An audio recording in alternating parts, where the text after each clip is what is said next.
The murder of Honorah Rieper Parker and her two murderers, which was her 16-year-old daughter, Pauline, with the help of Pauline's friend, 15-year-old Juliet. For those who know a little bit more about this case, Juliet is actually Anne Perry. These two girls spent 5.5 years in prison for this murder. Nobody is saying they didn't do this.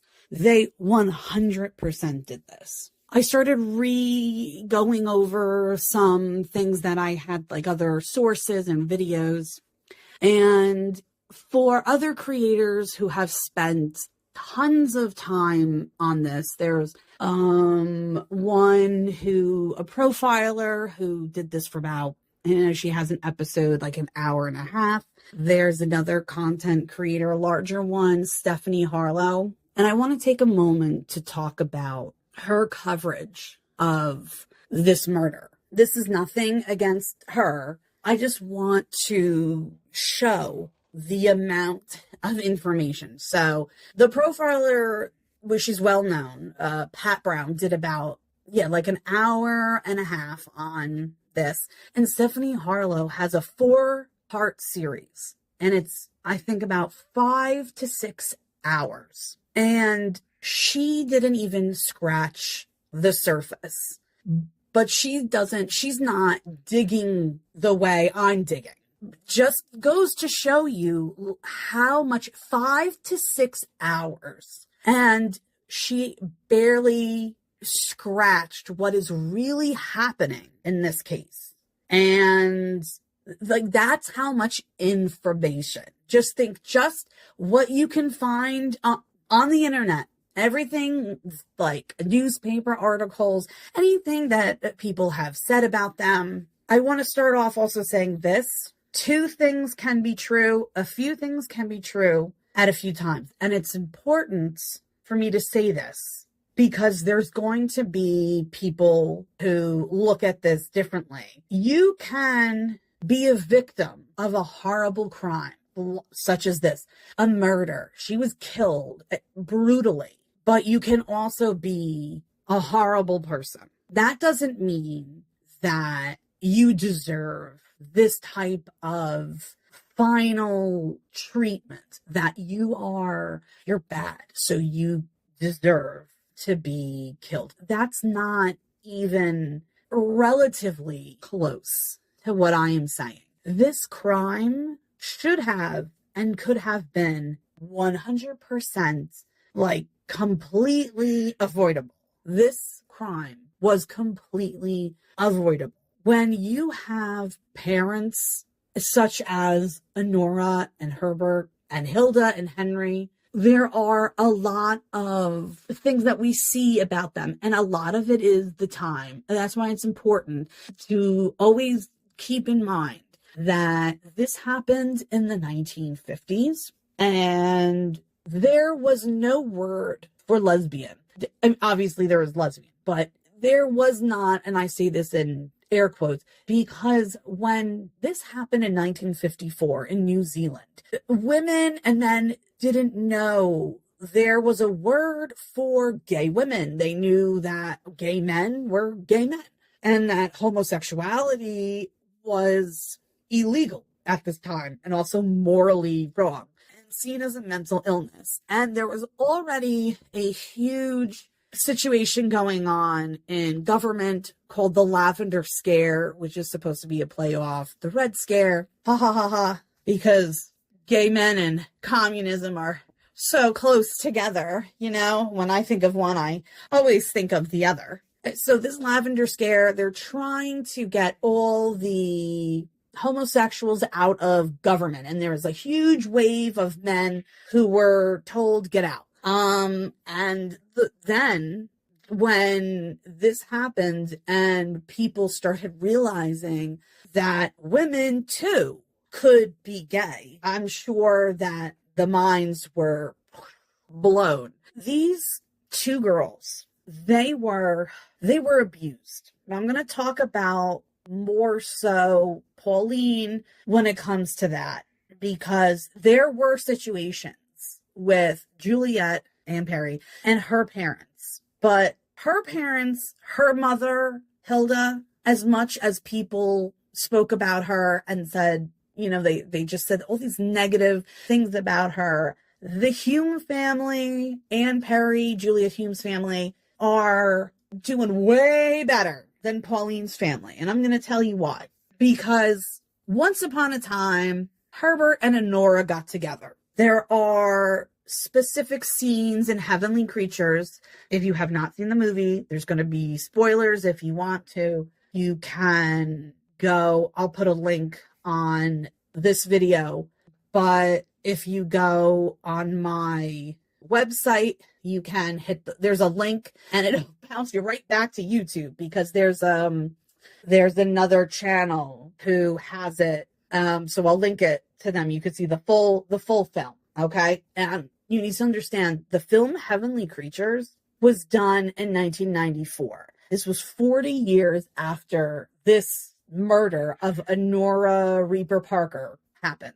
Her married name, also air quotes, was Rieper, because what happened was, back in ye olden times, you had to get married. If you did not get married, something was wrong with you. So you had to get married. You had to have kids. It was seen as selfish if you didn't want a family. So again, there are generational and societal pressures also behind this. So we have four parents, I should say, two sets of parents. And Herbert was married to someone else. And when I say was because he is no longer with us. He passed, I think, in the 80s. I have to double check. I have so many notes, guys. You have no idea how much stuff, which is why I'll probably give some rants. There's so much stuff. It's taken me so long, and I want to share it because Herbert and Honorah Rieper Parker were shitty people. That's right. I'm going to say it again. Herbert Rieper and the murder victim, unfortunately, in this case, Honorah, were two of the worst parents and human beings. Now, on a scale of 1 to a tiny little Austrian man with a stupid little mustache who screams at people, she's not evil, okay? But if we're talking a good human being, these two people were not it. Hilda Hume and Henry Hume, they get crapped on. And you know what? A lot of things that they did were not cool. Back in this time period, men especially were very hands-off. Traditional gender roles were the popular thing to do. That was life. You didn't have choices. And that's what everyone saw. People wanted, this is mom, dad, children, happy life, picket fence, great job. This is what life was after World War II. And even though during this time there's a Korean War, the two world wars really, really destroyed planet Earth as far as the people. I'm not even talking about places that were bombed or destroyed.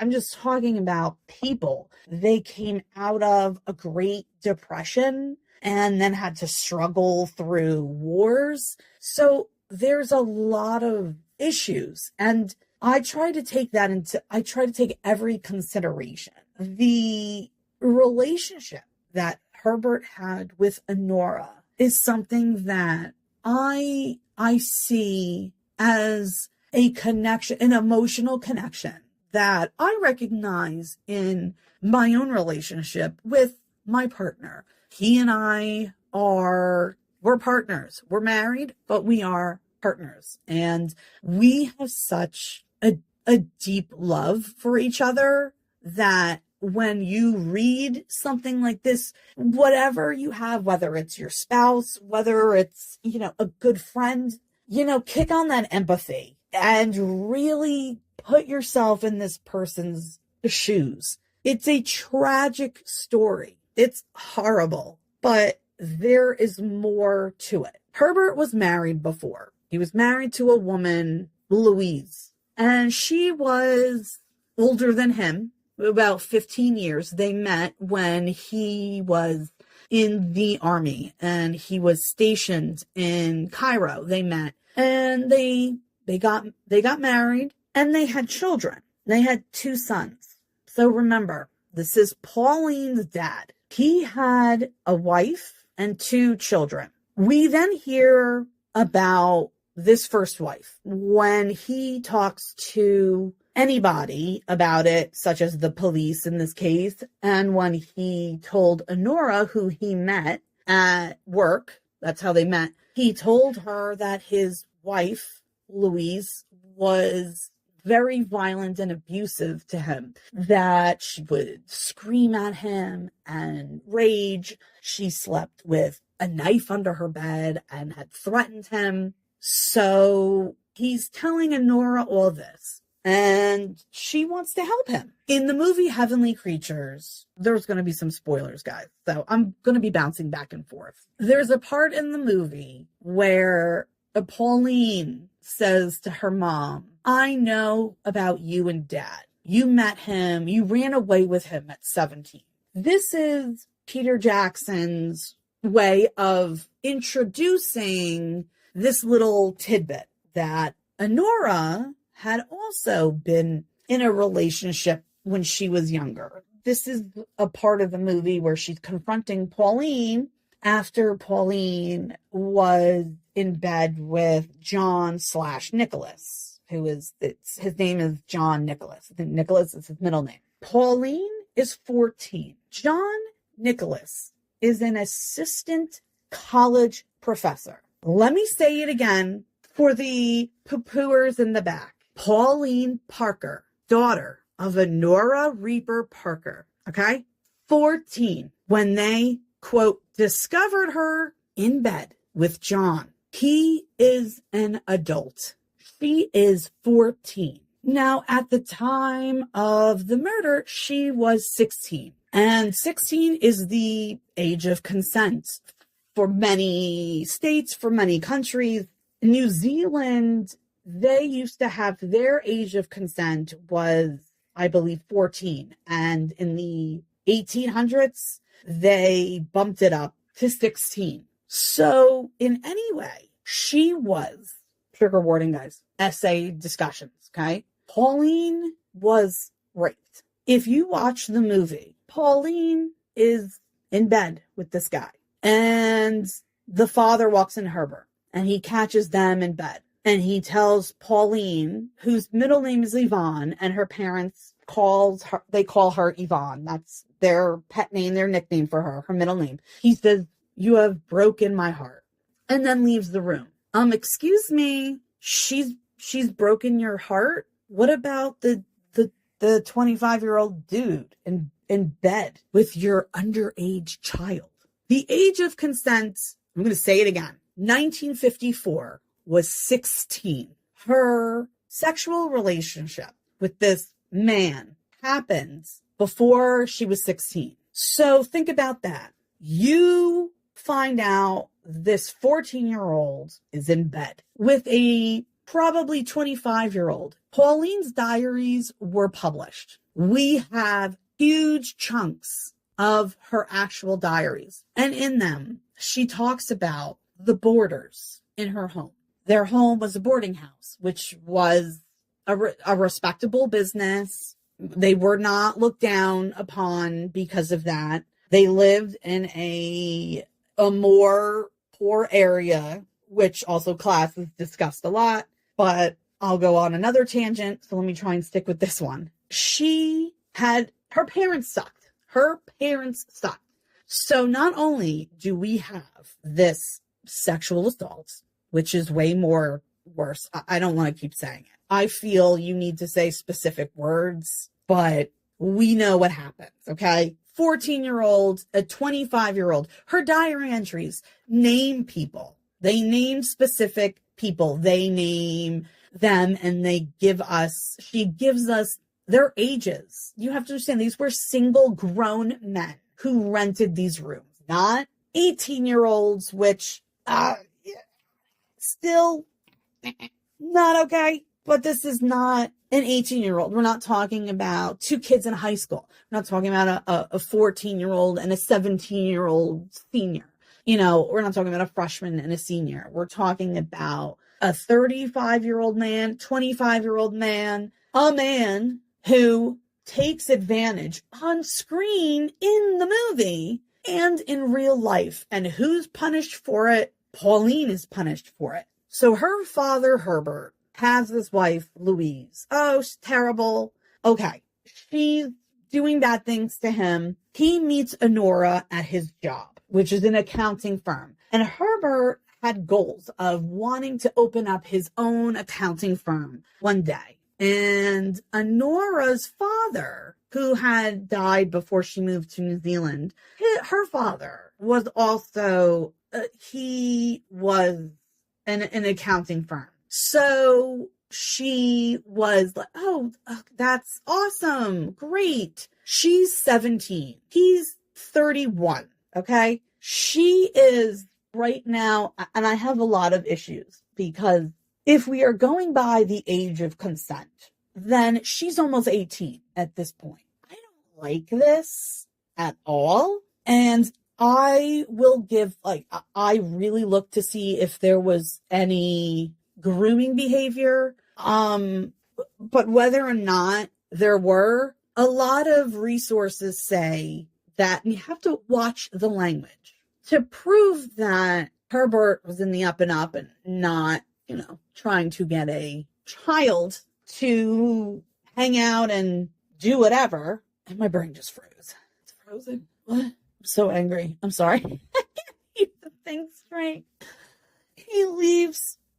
So he leaves his abusive wife. He meets Honorah. Honorah's like, you're awesome. You're great. Whatever. They have an affair. So Honorah and Herbert. And a lot of people say, oh, she was older. She was 20 when they lived as man and wife. Now, that's what I'm talking about. When you read or you hear this language, they lived as husband and wife.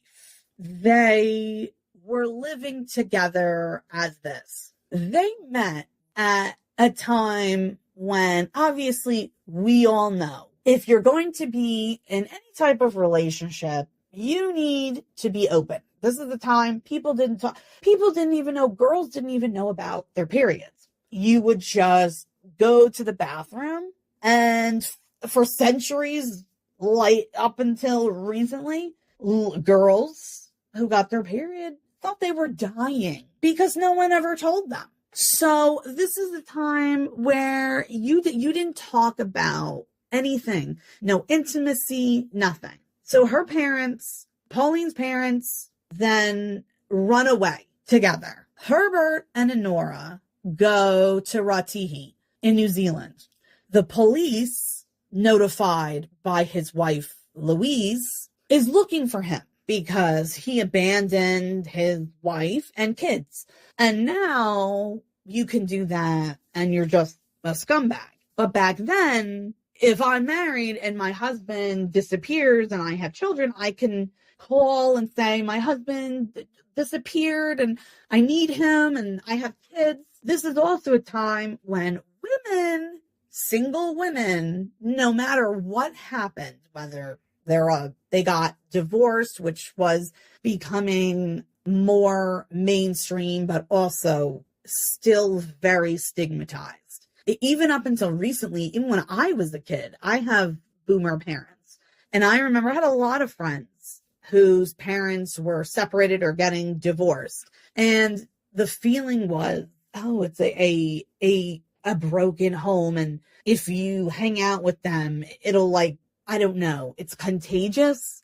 A lot of bad stigma today, which is probably why we have, it's still continuing, such a high divorce rate. Okay. It's like 1 in 2, because back in the day, you didn't have a say. I'm not talking about an arranged marriage. I'm not talking about any religious. I'm talking about just a mainstream generic society. So he tells police, Herbert tells Honorah and police about his wife and how abusive and awful she is. And of course, everyone feels bad for him. What a terrible woman. Is there any proof that she was like this? No. And you're probably wondering, wait. Didn't you just say he had kids with her? I sure did. So he left this crazy woman who slept with a knife, apparently a knife, under her bed, who would threaten him with it and whatnot and what have you. He's frightened of her. So he runs away and he leaves his 2 kids there. Now, he then says, well, whatever my wife, whatever Louise feels about me, she's just a wonderful, loving mother. And I know she's going to take care of those kids. I'm sorry, what? Your wife sleeps with a knife under her pillow and you'll leave your kids with her? Huh? So he leaves. The police find him because they're like, hey, dude, you gotta pay. You can't just leave your wife, because women at this time, there were not jobs that many jobs that women could take. You had the gender roles also applied to jobs. You had teacher, nurse, and secretary, or housewife. That's what you had. And if you were a woman and you were going to college, you would be engaged or married, or you even had a job. A lot of jobs would fire women once they found out they were engaged or getting married or pregnant. They could just let them go. Oh, you're pregnant now. You need to be home. And there was no recourse. Women couldn't say anything. So he leaves his wife, who by societal guidelines, a single mother. What did she do wrong? What's her problem? So obviously she's this evil woman that everyone sees, but not evil enough that we can keep our children with them. Police come, knock, knock. They arrest Herbert and say, hey, dude, you suck. You left your wife. You need to pay. You need to pay child support. You need to pay alimony. Women can't really get jobs. You need to pay for her and your children. So he did for a little bit. Then he and Honorah ran away again. And everything was put in Honorah's name. And this is where a lot of things say they lived as husband and wife, because she changed her name to Rieper, not legally, because he was still married. And after he had paid, after Herbert gave some money to Louise and his 2 sons, the cops they were looking for him again, but he and Honorah went, whoop, and they got away again. So they found him at their first house in Ranting, where Honorah put it in her name. Okay. So the house is in her name so that the cops can't find Herbert. Okay. So that he can pay and give money to his wife and children. And Honorah knows all of this. And this goes on again. And they just keep moving. And they had a small house, and then they got their medium house. And now their last house, which was the last and final home, was the largest house that they were able to get. And all these properties were put in Honorah's name. And it was said because so Honorah could get the property when Herbert died. That's sweet. It's also to hide him. Okay. So now we have this dude leaves his family, starts a new one. Okay. Starts a brand new one with Honorah. They have 4 children. Unfortunately, the first one, which is the son, passes shortly after he was born due to cardiac things and cardiac complications. Then they have Wendy, who is the oldest, Pauline, who is the middle, and Rosemary, the youngest. In the movie Heavenly Creatures, you don't see Rosemary.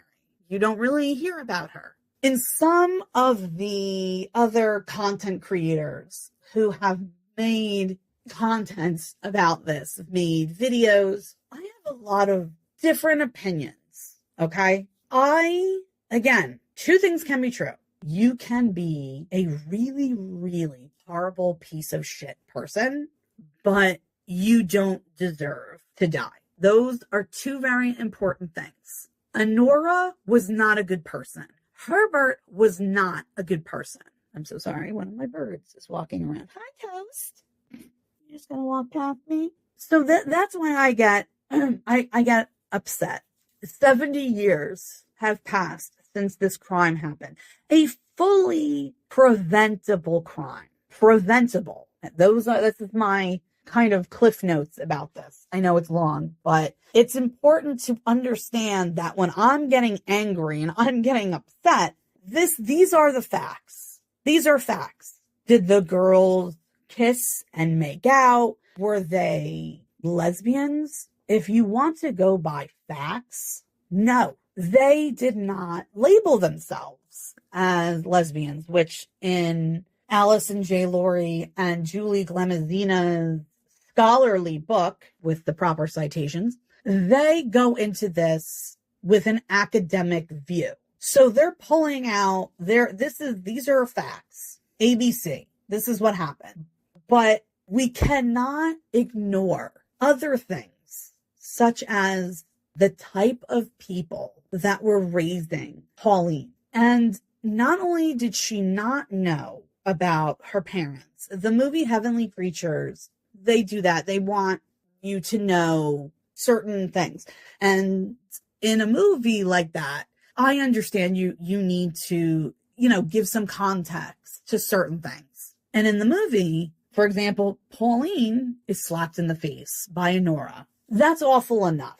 But what people don't know is that didn't happen. And what I mean was, yeah, she was slapped, but she was slapped 7 times in a row. So I took that part and I created a short where I take that scene where Honorah slaps Pauline and I play it 7 times in a row. When somebody is slapping somebody else, this is not little slap, slap, slap, slap, slap, slap on the cheek. This is full palm or the back of her hand. I don't know how she did it. 7 times, guys. 1, 2, like she's slapping and then she's coming back and reloading to slap again. This makes me so mad. This child, Pauline, was so physically abused. And this murder was the last straw. Guys, let's get real. These 2 girls were minors. Pauline had just turned 16 the month before she murdered her mother, Juliet Ann Perry. She was 15. And I'm going to talk about the shitty things that Hilda Hume did and Henry Hume. But if we're comparing parents, people see Hilda and Henry, Hilda especially, as this sexual force. And she was very sensual, she was. But it was not to the amount what people said. And she did have an affair. Hilda did have an affair. And Henry Hume knew. She told him. And this is not an excuse, because if she had this relationship, then I don't know if Henry knew before anything went further. I don't know. But I'm going to say these 2 things about Honorah, Herbert, and Hilda and Henry. Okay. Hilda and Henry got divorced eventually. And her affair partner, Bill Perry, that's right, Perry, were then, after, when this trial was happening and after the trial, they left and then went back to England. And they remained married to each other, didn't have any other outside affairs, married to each other for then the next 40 years. And as shitty as Herbert was to Louise, he and Honorah did love each other. They spent a lot of time together. They went on, they said, as juicy as the story and the affair Herbert tells, they say there are sources that say is as boring as they are a couple, because they did things together. They went on picnics and walks. They didn't have a lot of money. They lived in a very poor area in Christchurch where this took place. So the affairs are awful, but we also have to, and I try to give, like, especially back then, you have to give people a little bit of grace that they are in a marriage for social status. They were not marrying. I mean, marrying for love became obviously more mainstream as the years and years went by, from the 1800s, as we really see, like, the Victorian era, but we start seeing people marrying for affection and love and not just for convenience or dowry prices. That men and women at this time, because we're still in traditional gender roles here, they married, for love. And a lot of marriages broke up because they did not. So if Henry and Hilda are together and they don't like each other and divorce is possible, then absolutely. I don't know what the plan was when Hilda and Bill got together. I think that her plan was to divorce Henry. And like I said, he knew about the affair. And there's also rumors that they were a threesome, and there's nothing to prove that. The same way there's nothing to prove that the girls had any type of sexual relationship. But one thing is definitely clear, that whatever orientation or gender that Pauline and Juliet felt, they had a strong bond and affection for each other. And whether it's platonic love or something more, they did have this bond. Was it insane and crazy and intense? No. Are all your relationships, are all your friendships from high school? Think about it. Think about one person that you really, when you were younger, teenager, middle school, college, whatever, young teen, late teen, early 20s. And you are together all the time. And you sleep over, you go to each other's houses, you take vacations together. This is what these girls did with each other. And it was not as much as people make it out to be. So the salaciousness around this entire case, there is so much. I'm still not done researching this, but it's going to take me forever. So I'm going to just be releasing stuff, and it's not necessarily going to be as neat and clean as some of my other videos because of who I am as a person. I have a lot of medical issues, and I have 2 autoimmune diseases. So I get affected, and that's me.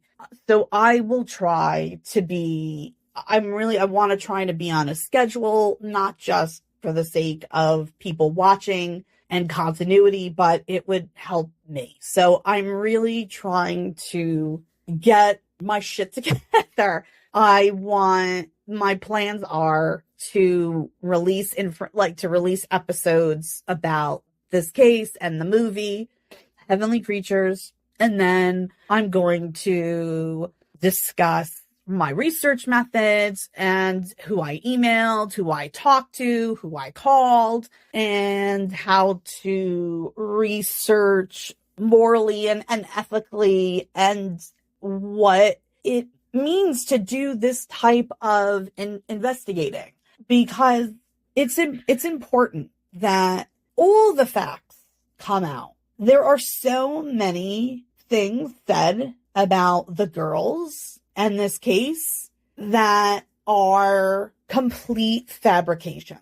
If I could score Heavenly Creatures on a scale of 1 to 100, 100 being 100% true crime, 100% a true story. And the one being nothing, filled with facts and things that actually happened.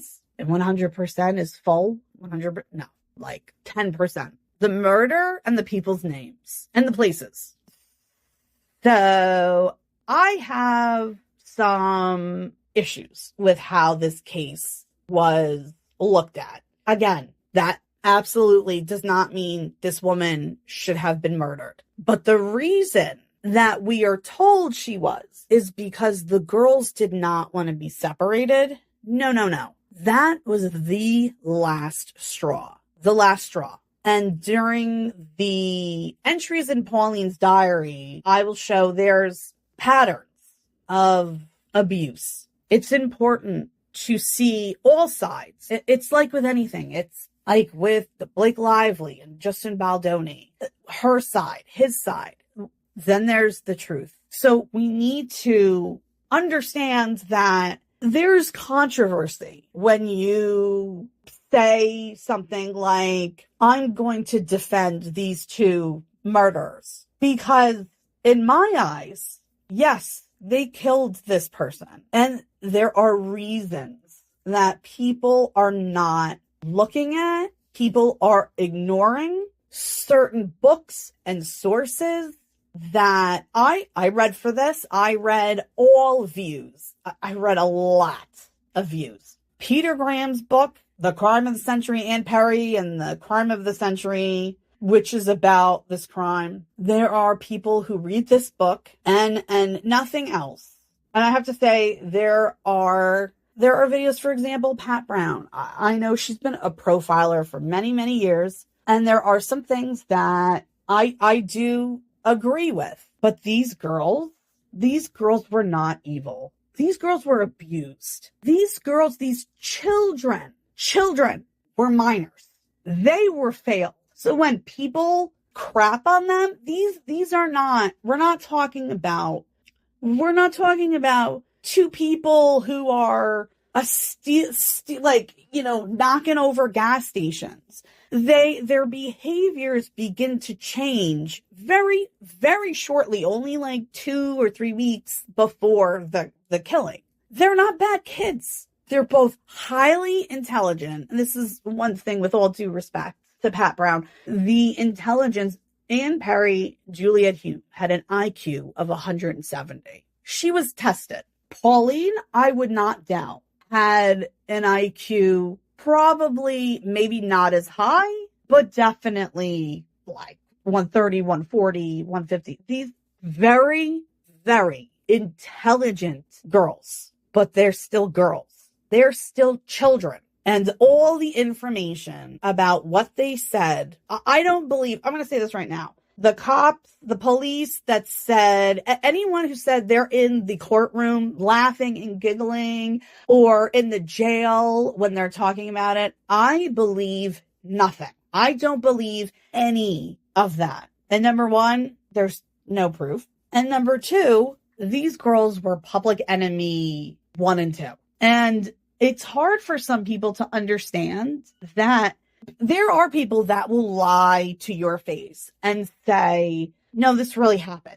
And you can have proof that said, no, I proof this didn't happen. And they'll say, no, it did. And the lawyers in this case and the people in this case, that's like, they want you to see these two children as psycho crazy lesbian killers. The only thing about that is maybe they were lesbians. Maybe. And that has nothing on this case. It doesn't matter whether they were or not, because the so-called closeness that people were afraid of, it's homosexuality, that was not as extreme as other things. Okay. Honorah did not necessarily like how close her daughter may be to Juliet. But this is not a mother concerned for her child. This is not like in the movie when Pauline comes running in and puts on her favorite opera singer, Maria Lanza, and her mother goes, what did you get? Meaning a grade. And Pauline says an A. And her mother, the actress, does like a yes, like is so happy. That didn't happen in real life because Honorah, by this time, Wendy, the oldest, is a year older than Pauline. Wendy is working. Where does all her money go? To Honorah. Pauline is a straight A student. As punishment, her mother, now Pauline didn't want to keep going to school because at this point she and Juliet wanted to, leave and go to Hollywood, which is something that they discussed. Let's go to Hollywood. Let's be writers. So, a teenager, Mom, you want to pull me out of school? Cool, that's awesome. She didn't just pull her out of school. She pulled her kid out of school to make her work to give her money. When Juliet stayed over, and she did at the Rieper home, Honorah charged her parents. And yes, her parents would leave for 2 or 3 weeks. But guys, this is your daughter's best friend. Ew. This is how you treat your children. Oh, let's not talk about the other child, Rosemary. We forgot about her because in the movie, she's not discussed at all. You wouldn't even know. Rosemary was born with Down syndrome. At this point, she was a surprise for Honorah and Herbert. And at this point, Honorah was 42. And we know that after the age of 35, when you are trying to get pregnant, the risk of having multiples and having children with Down syndrome, it grows, it doubles the older you get. So that doesn't mean obviously for everyone, but at this point she's 42. So having a child, and her husband at this point is in his 50s. I think he's 57 at this point. So they have this child, fully documented. Pauline loved Rosemary, loved this child. They loved her sister. She and Wendy had issues. They did normal sister things. Wendy became her spokesperson. So I want you to take that into consideration too. You have this child with Down syndrome who was then sent to a place called Templeton Farm, aka sanatorium, hospital, asylums, anything that you had that was different, you were shipped away. By the age of 3, Rosemary is at this place. They visited her a lot on the weekends. She would get to stay with them during Christmas. As much as Hilda Hume was described as not being motherly or not being a great mother, she fixes that. Okay, she redeems herself. It's unfortunate that it took so long, because if these two sets of parents, especially Honorah and Hilda, if they were paying attention more, this probably would have been a completely different scenario. Do I think Pauline and Juliet, if they had never met, would have killed anybody else? Juliet, no. Pauline, I think this with her mother, there's a huge chance that this would have happened anyway. And I'm going to show you. I'm going to show you the diary entries, and I'm going to show you the patterns that I see, and I'm going to lay out the facts.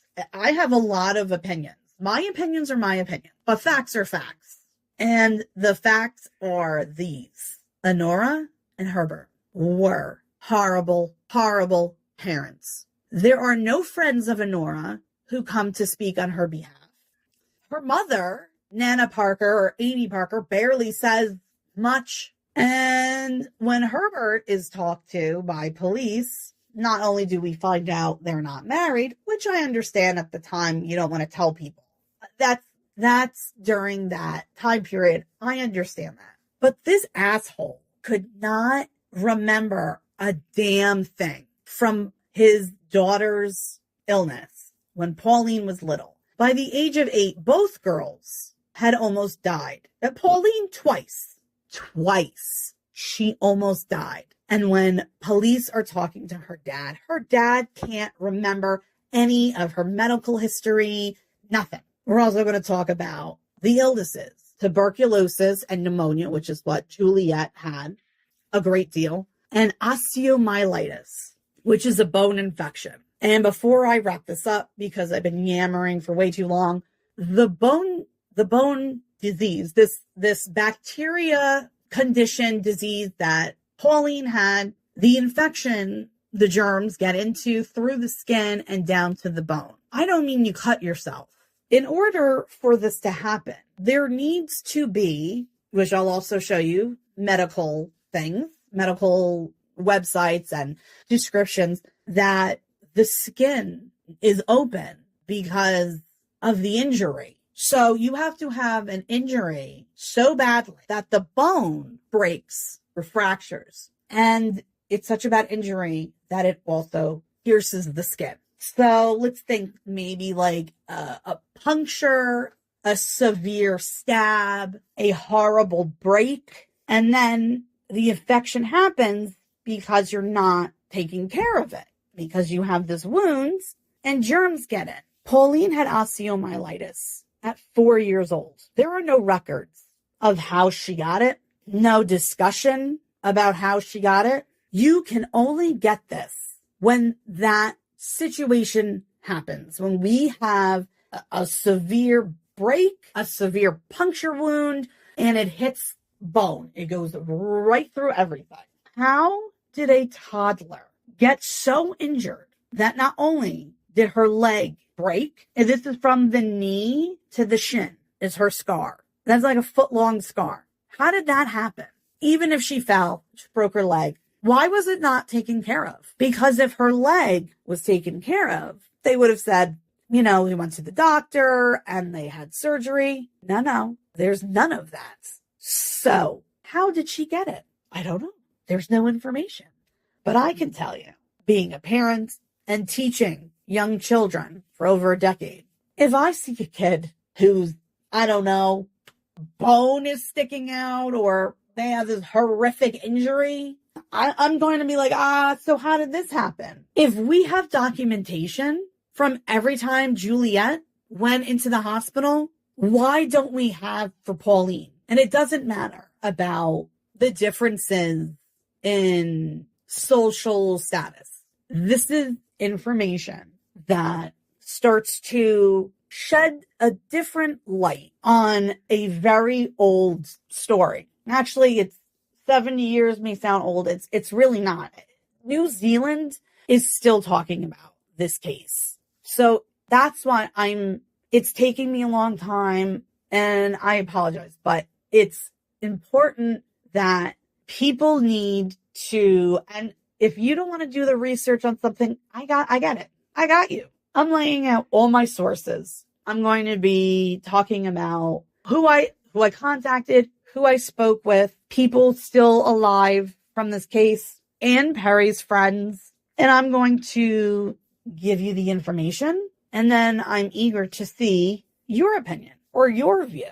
And we're not going to fight. We're not going to argue. If you think these two girls are crappy people, that's your opinion. We're going to talk about this in a respectful way when we talk amongst ourselves, because at the end of the day, this is a story about two children who should have never been treated in such a way. And Pauline, these girls being demonized? Not on my watch. Absolutely not. No way. No fucking way. They deserve better. So, as the great Samuel L. Jackson once said in Jurassic Park, hold on to your butts, because the wrathful proser is gonna get a whole lot more wrathful. Thank you for listening to this rant of 2 hours. Please subscribe. Please share. Go watch Heavenly Creatures. Go watch it. And we're going to talk more about this. It deserves to be told. It deserves to be told. Everyone, thank you for humoring me. And I'll see you next time. And stay wrathful. The murder of Honorah